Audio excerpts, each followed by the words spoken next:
وتشاء أنت من البشائر قطرة، ويشاء ربك أن يغيثك بالمطر. وتشاء أنت من الأماني نجمة، ويشاء ربك أن يناولك القمر. وتشاء أنت من الحياة غنيمة، ويشاء ربك أن يسوق لك الدرر. وتظل تسعى جاهدا في همة، والله يعطي من يشاء إذا شكر. يا صباح الفل او يا مساء الفل على حسب التوقيت اللي بتشوفي فيه الفيديو بتاعي. يوم جديد وفيديو جديد، وروتيننا النهارده هيكون روتين حلو جدا جدا، روتين خفيف كده وسريع ان شاء الله يعجبكم. هنعمل مع بعض وصفتين النهارده احلى من بعض، وكالعاده هيكونوا وصفتين كلهم توفير، وان شاء الله يعجبوكم باذن الله. تابعوا معايا الفيديو للاخر وانا متاكده ان شاء الله ان هو هيعجبك. بس طبعا قبل ما تبداي الفيديو، لو لسه مش حاطه اللايك بتاعك انزلي حطي لي اللايك الجميل من ايديك الحلوه. وكمان لو اول مره بتشرفي قناتي، اتمنى ان قناتي وفيديوهاتي تعجبك وتشتركي معايا، واهم حاجه بعد ما تشتركي انك تفعلي زر الجرس علشان اول ما انزل فيديو يوصلك بالاشعار على طول. يلا بينا ندخل على الفيديو ونسمي الله. طبعا الروتين بتاعي ده كان روتين اللي هو زي ما بقول كده روتين مسائي بعد الغدا. يعني هنا كنت بعد الغدا، وبعد ما قعدت بقى مع الولاد ذاكرنا وكده، بمناسبة ان اليومين دول امتحانات وكده، ربنا ينجح كل ولادنا يا رب ويجعل تعبهم بفايدة ان شاء الله. وطبعا بعد ما خدت وقتي كده قمت بقى ايه علشان خاطر اشطب بقى المواعين والمطبخ وكده. زي ما شايفين شوية مواعين بسيطة جدا، هي دي اللي كانت المواعين يعني اللي بعد الغدا وكده. فقلت الاول قبل ما اعمل اي حاجه اشطب مطبخي، علشان وانا واقفه اشتغل كده ابقى واقفه مرتاحه ونفسيا انا كده اكون واخده راحتي يعني. طبعا كلنا عارفين لما بتكون الدنيا دوشه كده حوالينا ومش مش مظبوطه، ما نبقاش واقفين نعمل شغلنا واحنا مرتاحين.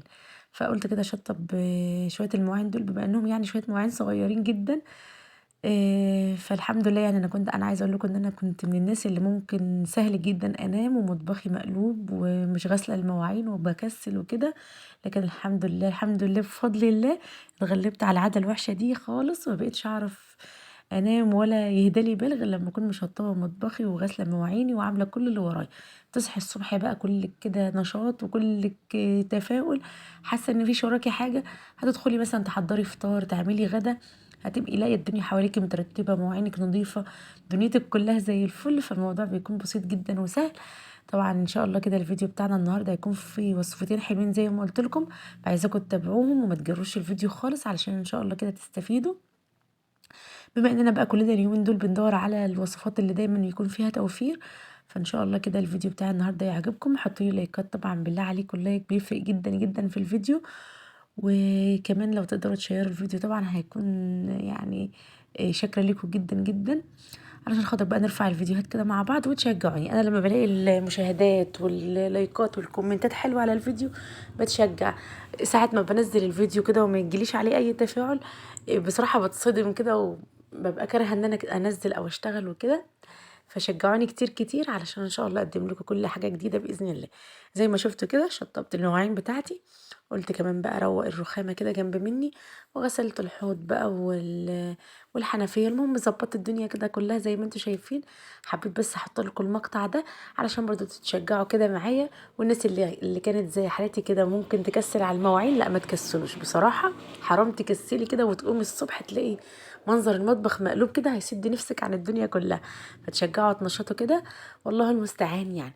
تعالوا بقى بينا ندخل على اول وصفه معانا في الفيديو، وصفه حلوه جدا جدا. مبدئيا كده الوصفه بتاعتنا دي هتنفع معاكي في غدا، هتنفع معاكي في عشاء.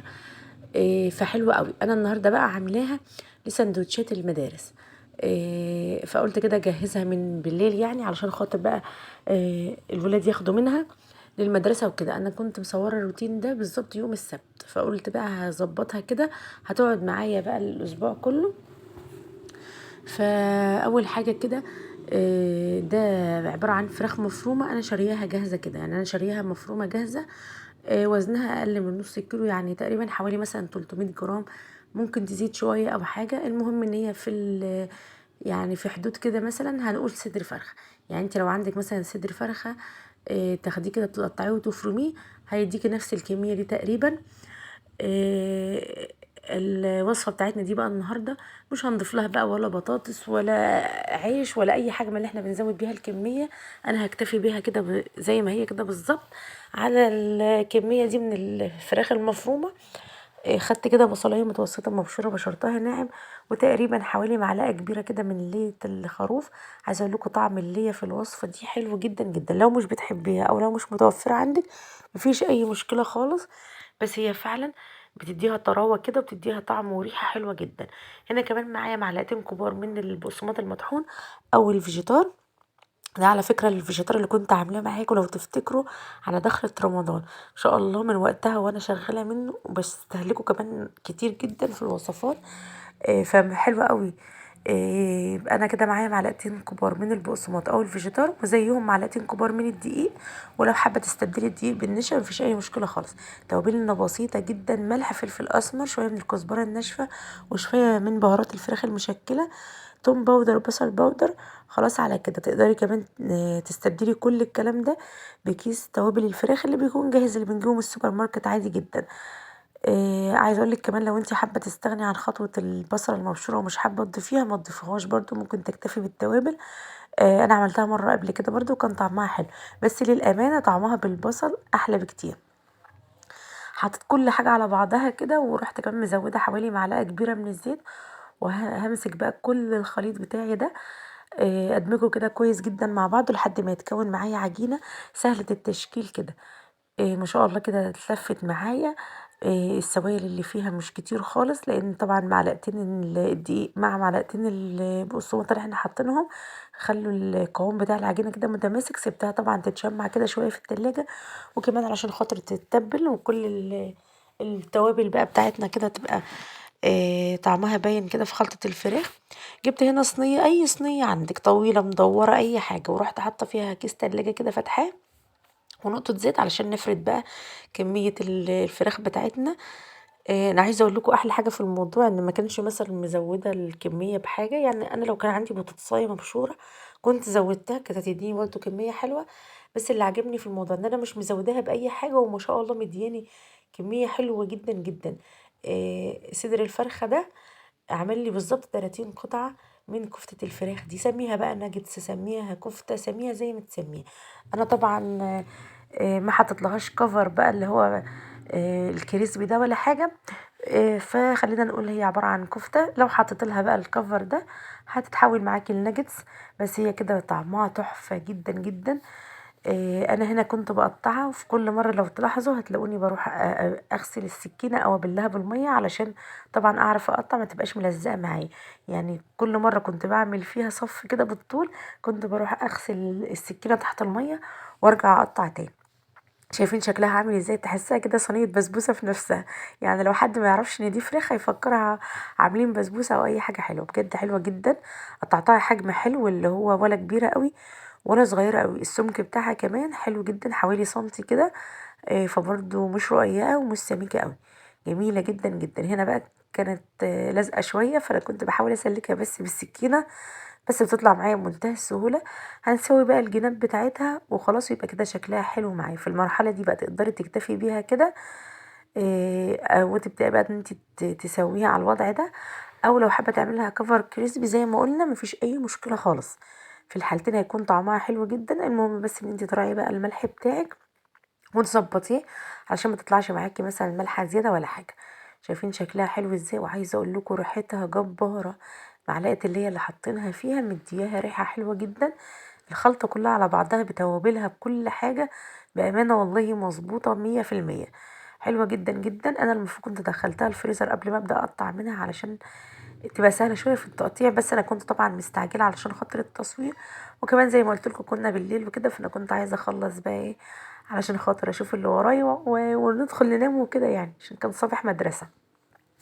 فالمهم جبت بقى الطبق ده او العلبه اللي هشيل فيها الكفته بتاعتي في الفريزر عشان تكون جاهزه على الاستخدام. قطعت فيها اكياس كده، وبدأت بقى ايه ارص قطع الكفتة بتاعتي او قطع الفراخ بتاعتي في الطبق، وبين كل طبقة والتانية بقيت احط بقى حتة من الكيس التلاجة ده طبعا علشان وقت لما اجي اطلعها تكون سهلة معايا تطلع بمنتهى السهولة. طبعا بتشيليها في الفريزر، وقت التسوية بتطلعي بقى الكمية اللي انت حباها وبتسويها، مفيش مشكلة. انا هنا حبيت اسوي قدامكم كام واحدة كده علشان تشوفوها.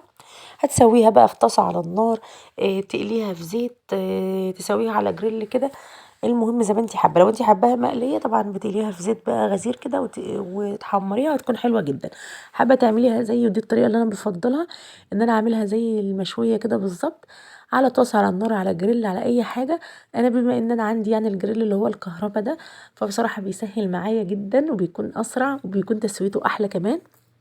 فحطيت كام واحده كده هنا على الجريل بعد ما سخنته كويس، بدون اي ماده دهنيه خالص، ما حطيتش زيت ولا حطيت اي حاجه، علشان خاطر زي ما شفت طبعا حاطه ليا. وكمان كنا حاطين حوالي معلقه زيت كمان في خلطه الفراخ بتاعتنا. فهي هتنزل زيوتها كلها اول ما تبدا تسخن كده، على طول بتاخد لون حلو. عايزه اقول لكم دقايق، يعني ممكن حوالي مثلا 3 4 دقايق على كل ناحيه، خلاص طالعه مستويه. سواء عملتيها على النار عملتيها على جريل كهرباء، مش هتاخد اي وقت معاكي في التسويه، علشان خاطر طبعا الفراخ معانا مفرومه كويس. فحلوه قوي. احلى حاجه فيها بقى انها متماسكه، طعمها تحفه، هتوفر معاكي جدا جدا في السندوتشات. وعايزه اقول لكم يعني مش غاليه خالص. يعني انا كنت جايبه الفراخ المفرومه دي، الطبق كان عامل 55 جنيه، فلما تطلعي منه 30 قطعه هتكون حلوة جدا. انا بالنسبة لي حسبتها اوفر بقى من الجبن واللانشون، وطبعا صحية جدا عن اللانشون. انا كنت بحط لولادي مثلا لانشون، جبنة رومي، كلام من ده. انا واحدة من الناس، انا اصلا ما مش باكل اللانشون وبجيبه لولادي يعني، وانا متضايقة بصراحة، بس هما بيحبوه فكنت بضطر اجيبه علشانهم. لكن قلت لما استبدل اللانشون مثلا بساندوتش كفتة زي ده حلو جدا، تحتيه مثلا شوية خس، شريحتين خيار، كاتشب، اي حاجة كده تديها طعم حلو، هتكون بالنسبه لي احلى وصحيه طبعا عن اللانشون والكلام ده كله، وموفره جدا جدا. عايزه اقول لكم والله كلنا عارفين ان الجبن والحاجات دي غاليه، ومفيش حاجه بتكفي. فزي ما انتم شايفين كده تسويتها تحفه، حتى وهي سخنه مش متفرفته ولا اي حاجه، طعمها زي العسل. جربوها والله والله هتوفر معاكم جدا في السندوتشات، وكمان هيعجبكم طعمها. ممكن زي ما قلت لكم في غدا في عشاء هتعجبكم جدا، يعني تعملوها جنب في الغدا كده وجنبها شويه مكرونه، او في سندوتشات تحفه. تعالوا بقى بندخل على الوصفه التانية اللي تعتبر برضو اقتصاديه وموفره. هنعمل صنف حلويات حلو جدا، هنستغل فيه بسكوت المدارس اللي ولادنا بيرجعوا بيه مش بيرضوا ياكلوه، فان شاء الله كده نعمل بيه وصفه حلوه باذن الله تعجبكم. هنا كمان مع البسكوت هحتاج تقريبا حوالي يعني كوباية أو كوباية ونص من اللبن الحليب. أنا هنا كنت جايبة اللبن اللي هو المعلب ده، فخدت منه تقريبا حوالي كوباية كوباية وربع في الحدود دي، يعني على حسب. ومعانا هنا طبعا بطاطا، كلنا عارفين ان البطاطا حلو ورخيص واقتصادي وحلو جدا. بنزهق بقى من ان احنا دايما نعملها مشوية نعملها مسلوقة، فالنهاردة هنعمل بيها وصفة حلوة. وكتير جدا على القناة عملت معاكم وصفات للبطاطا. فهنا كده كان معايا كمية من البطاطا، مثلا هنقول حوالي مثلا 2 كيلو تقريبا او يمكن اقل. المهم قشرتهم وقطعتهم حلقات كده، وفي حلة كده حطيتهم، وعليهم حوالي 4 معالق من السكر وكوباية من المية، ورفعتهم على النار علشان خاطر بقى نسلق البطاطا بتاعتنا. وهنا بسكوت المدارس ده، هبدأ ان انا افرمه كده في الكبة. انا عايزة اقول لكم ان انا طول الاسبوع بجمع في البسكوت ده، علشان خاطر بقى نعمل بيه الوصفة الحلوة دي. حاجة كده ايه، صنف حلويات موفر واقتصادي وطعمه لذيذ جدا في نفس الوقت. خدت الكمية كده البسكوت اللي عندي، انا مخدتهاش كلها بصراحة لانها لقيتها ما شاء الله كتير، يعني خدت على قد ما انا عايزة، وبقيت افرمها كده في الكبة فرم ناعم لحد ما تبقى عاملة زي الرملة كده، زي ما بنعملها مثلا في التشيز كيك او في اي حلو كده بيكون بالبسكوت. طبعا بعد ما فرمت الكمية كلها ضفت عليهم تقريبا حوالي 3 معالق او 4 من السمنة السايحة. لو عندك زبدة برضو هيكون طعمها احلى بكتير، بتفرق جدا في طعم طبقة البسكوت دي، بتخلي طعمها حلو جدا جدا. طبعا شربت كده البسكوت كله من السمنه اللي انا ضايفاها علشان يخلي الطبقه متماسكه، وكمان زي ما قلت لكم بتديها طعم حلو قوي. فردتها كده وضغطتها كويس بايدي. ممكن تضغطيها برده مثلا لو عندك هرسه بطاطس او بكوبايه كده او اي حاجه، المهم تهرسيها كويس جدا. وهنا كانت البطاطا بتاعتي استوت، وهرستها برده حلوه قوي، وضفت عليها اللبن او الحليب بتاعي تقريبا زي ما قلت لكم، خدت من كوبايه لكوبايه ونص. كان عندي كمان شويه جوز هند كده على زبيب، ضفتهم كمان على البطاطا. انت بتضيفي حليب على حسب ما تشوفي قوام البطاطا معاكي عامل ازاي. واخر حاجه ضفتها معلقه بتاع كده كيس من الفانيليا. خلاص كده طبقة البطاطا جاهزة معايا. هفردها بقى على طبقة البسكوت وهسيبهم بقى الاتنين يبردوا تماما علشان نعمل بقى الطبقة الأخيرة. عايزة اقول لكم والله كان طعم الحلو بتاعنا ده تحفة تحفة جدا، ومش مكلفني كتير زي ما شفتوا. البطاطا مش غالية خالص، وكمان البسكوت من البيت. واخر طبقة بقى معايا هي طبقة من الكريم شانتيه كده، كان عندي في التلاجة، يعني انا ما اشتريتوش ولا حاجة، كان عندي شوية كده رحت ضرباهم واعملهم علشان خاطر نعمل الطبقة الأخيرة. لو مفيش عندك كريم شانتيه مفيش أي مشكلة خالص، ممكن تزيني بس الوش بتاعها بأي حاجة، أو ممكن تدخليه كده وعليه معلقة سمنة تحت الشواية ياخد لون، برضو هتطلع معاكي حلوة جدا ما فيهاش أي حاجة خالص. بس أنا لما لقيت عندي الكريم شانتيه قلت يلا بقى ندلع نفسنا كده وندلع التحلية بتاعتنا، ونعمل طبقة كده من الكريم شانتيه على الوش. انا حطيتها كده في القمع الكريمه اللي انا اتفاجئت ان هو مقطوع كده وعمال بيسرب، والله اتفاجئت زيكم بالظبط في الفيديو. بس ما علينا، تقدري تعملي بها وردات كده يبقى شكلها حلو، او تفرديها عادي بالسباتيولا على وشها مفيش اي مشكله. كمان كيس الصوص ده برضو كان عندي والله في التلاجة، يعني مش شاريه ولا حاجه، فرحت حطيته كده عليها. بصراحة ودى الطعم في حتة تانية فعلا زي ما بنقول كده، خلى الطعم حلو جدا. الكوكتيل بقى كله الطبقات كده مع بعضها، طبقة البسكوت اللي تحت مع البطاطا مع الكريم كمان مع صوص الفراولة، كلها كانت على بعضها حلو. هنا طبعا في الوقت ده المفروض تدخليها التلاجة مش أقل من ساعة، بس أنا طبعا مستعجلة عايزة أقفل الفيديو، وفي نفس الوقت في ناس ورا الكاميرا عايزة تدوق وتشوقها، فقلت مش مشكلة هقطع حتة كده معاكم ونقفل الفيديو بتاعنا. بس بعد كده شلتها في التلاجة، اتمسكت يعني ساعة كده، وكانت طالعة بقى ساقعة كده وماسكة نفسها وطعمها تحفة. هي والله العظيم جميلة جدا، حلوة قوي اهي، بتتكلم عن نفسها.